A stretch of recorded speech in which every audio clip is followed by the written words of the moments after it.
नमस्कार। आज की कहानी है जमीन का रक्षक। विजय सुबह से गाड़ी चला रहा था। इस वजह से वह बहुत बोर हो गया था। गांव नज़दीक आने की वजह से वह कहीं भी रुका नहीं। उसने सोचा कि घर जाकर ही आराम करूं।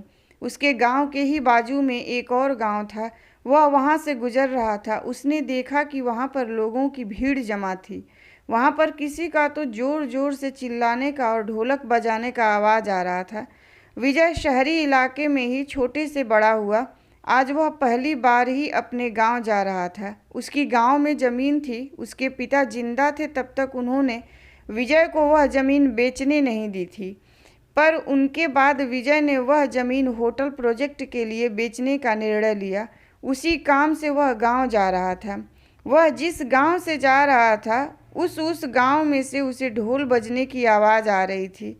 उस उत्सव की मशाल से रात भी प्रकाशित हो गई थी। वह यह सब पहली बार देख रहा था। जब विजय उसके गांव में पहुंचा तब उसने देखा कि उसका गांव भी बाकी गांव जैसा सजा हुआ था, पर वहां कोई भी उत्सव चालू नहीं था। उसने घर की देखभाल करने वाले भोला अंकल को पूछा कि इतनी सजावट किसके लिए है। तभी अंकल ने बताया कि कल गांव में भूतकोला होने वाला है, उसी की ही तैयारी है। अंकल उसे कुछ बताने वाले थे, पर विजय उनका कुछ भी सुनने के मूड में नहीं था। वह बहुत थक गया था, इसलिए वह सो गया। जब सुबह हो गई तब होटल प्रोजेक्ट के आदमी उसे मिलने के लिए उसके घर आए। विजय ने उनको उसकी ज़मीन दिखाई। डील फाइनल हो गई।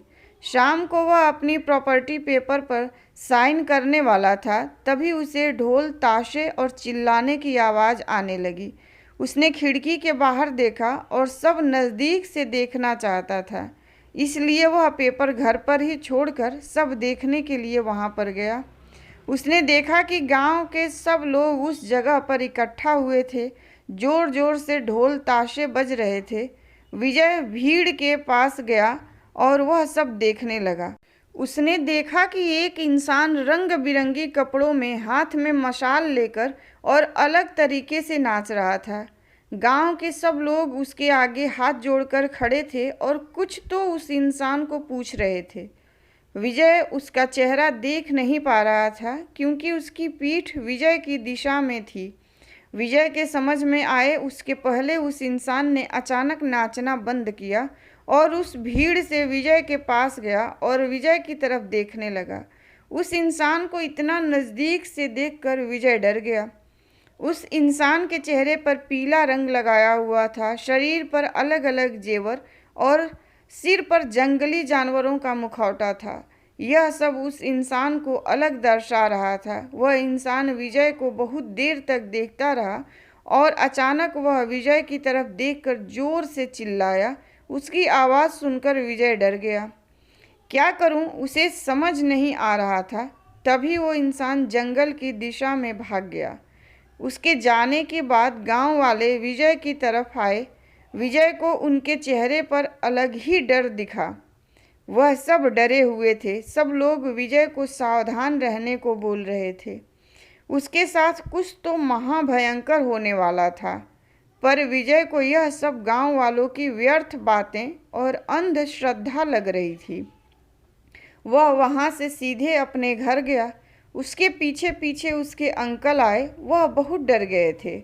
वह विजय को बोले, जो अभी तुम्हारे पर चिल्लाए वह पंजूरी भगवान थे, जो गांव के लोगों की और उनकी ज़मीन की रक्षा करते हैं और सभी विपत्तियों से लोगों की रक्षा करते हैं। वह हर साल भूतकोला में आकर गांव वालों की अड़चन को दूर करते हैं और उनके आने के आनंद से हम सब यह उत्सव मनाते हैं।